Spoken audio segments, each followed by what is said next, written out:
Hello friends, good morning. Welcome to my channel and welcome to my new video. এখন বাজে সকাল 6টা আর আমরা চলেছি মেরিন ড্রাইভ রোড ধরে। আমরা দেখতে যাচ্ছি দুটো জিনিস। তো কি সেই দুটো জিনিস, ভিডিওটার সাথে থাকো তো নিশ্চয়ই জানতে পারবে। তো চলো যাই সেখানে।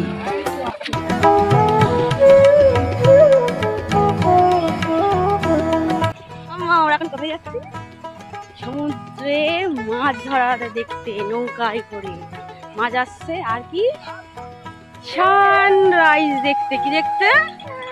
সানরাইজ দেখতে এসছি আমরা পুরী সমুদ্রেতে।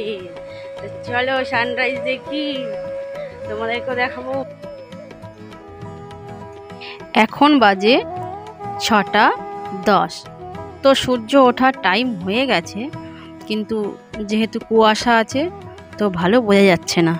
এখন বাজে 6:20 আর আমাদের সূর্য মামা কুয়াশাকে সরিয়ে দিয়ে উঁকি মেরেছে। তো দেখতে খুবই সুন্দর লাগছে। সমুদ্রের নিচ থেকে উঠে পড়েছে আমাদের সূর্য মামা।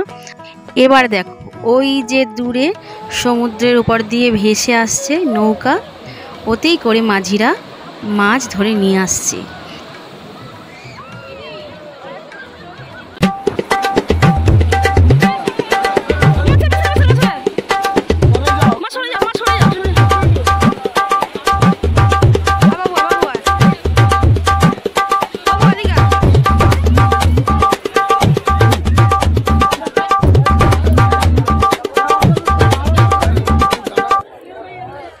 এখানে না প্রচুর নৌকা আছে যারা মাছ ধরে নিয়ে এসেছে। এখানে শুধু মাছ নয়, সমুদ্রের থেকে শঙ্খ ধরে নিয়ে এসেছে। যাই হোক, এখানে মাছ কিন্তু কোনো ওজনে বিক্রি হয় না, 1 ঠোকা করে দেওয়া হয়, সেখানে একটা দাম ধরে দেয়, 200 কি 100, সেই হিসেবেই মাছ বিক্রি হয়। শুধু আমরা নয়, আরও অনেক টুরিস্ট আছে যারা কিনা পুরীতে এসে ঠিক করেছে যে পুরীর সমুদ্রের এই টাটকা টাটকা মাছ কাঁকড়া কিনে নিজে হাতে রান্না করে খাবে। তো আমরাও চলে এসেছি পছন্দ মতো মাছ কাঁকড়া কিনে নেওয়ার জন্য। তো আমরাও নিয়ে নিয়েছি মাছ আর কাঁকড়া।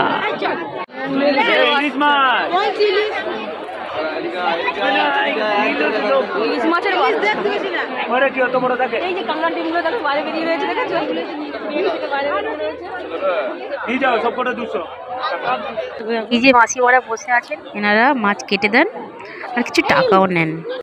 সোনামি বালিতে মর্নিং ওয়াক করছে।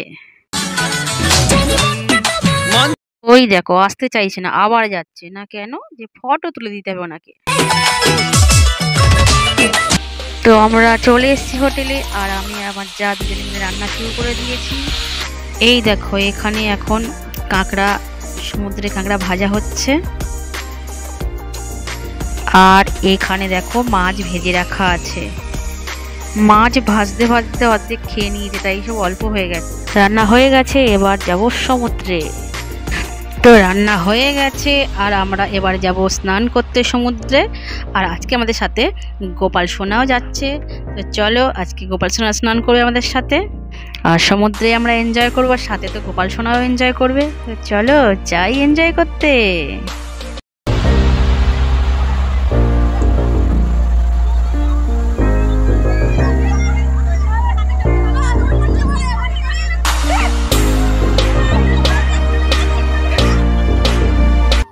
দেখো বন্ধুরা, এই আনন্দের মাঝে একটু নিরানন্দ হয়ে গেল।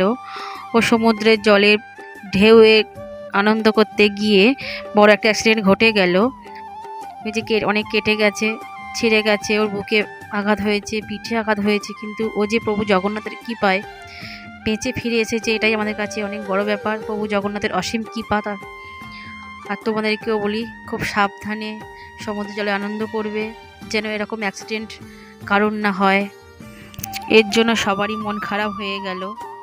ও তো কষ্ট পাচ্ছেই, আর ও জামাও পরতে পারছে না। আর ও জামা পরতে পারছে না বলে আমরা আর পুরীর সাইট সিন, আশেপাশে যে সুন্দর জায়গাগুলো আর ঘুরতে যেতে পারবো না। কি আর করা যাবে বলো, কিছু করার নেই। কি আর করবো বলো, কোথাও তো আর ঘুরতে যেতে পারবো না এই অ্যাক্সিডেন্টটা ঘটে যাওয়ার জন্য। তো এখন রান্না খাওয়া করে সমুদ্রে এনজয় করে রেস্ট করে বাড়ি ফিরতে হবে, কিচ্ছু করার নেই। যাই হোক, আমি আর আমার যা দুজনেই রান্না করেছি, দুজনেই সব কিছু করেছি এবং সবাই মিলে আনন্দ করেছি। করে 3টে দিন বেশ ভালোই কেটে গেল। এবার ঘরে ফেরার টাইম চলে এসছে। তো আমাদের আসার ট্রেন ছিল রাত 10টা 10-এ। তো ঠিক টাইম মতো আমরা ট্রেনে উঠেও পড়েছি, আনন্দ করেছি, ঘুরেছি, কিন্তু একটু মন খারাপ লাগছে যে আশেপাশের সব জায়গাগুলো ঘুরতে পারিনি। তো চলো, কি আর করা যাবে, নেক্সট টাইম আবার হবে। তো দেখো, আমার মেয়েরও মনটা খুব খারাপ, সব জায়গায় ঘুরতে পারিনি। তো কী আর করা যাবে, বিশেষ করে ওর নন্দনে যাওয়ার ইচ্ছা ছিল, যেটা হয়নি। তো আমাদের ট্রেনটাও ছেড়ে দিয়েছে। যাই হোক, এই সবাই যে সুস্থ বাড়ি ফিরছি, এটাই অনেক বড় কথা। তো গুড নাইট, আবার দেখা হবে পরের ভিডিওতে। জয় জগন্নাথ, সবাইকে ভালো রেখো। তোমার দিব্যি গেলে আমি বড় শান্ত ছেলে, দেখছি তোমায় সুযোগ